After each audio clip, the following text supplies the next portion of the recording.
Mapagpalang umaga mga ka-sister. Eto, aga ko, no? Pupunta ako sa tindahan. Bibili ako ng pagkain. Nagugutom na kasi ako. Ayan, si ate. Hello, ate. Ayan si ate. Nag-vlog ako eh.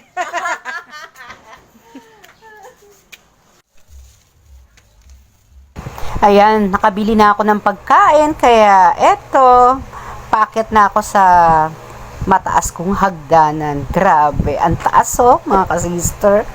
Ay, Diyos ko. Ano ba yan, ang taas-taas.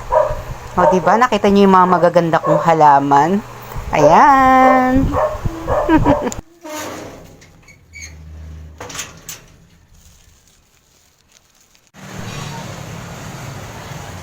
Hello mga kasista, eto, pagkatapos kumain, ayan, nag-aabang na uli ako ng sasakyan. Sa wakas, kakahintay ko, ayan, nakasakay na ako. Grabe sacrifice, ang layo na pupuntahan ko sa Tandansora. Ayan, pauwi naman ako. Ayan, nakita nyo, nung oras na, oh, diba? Grabe, nakasakay ngayon ako sa bus. Pauwi na, napagod, kakamassage. O, paano mga ka-sister?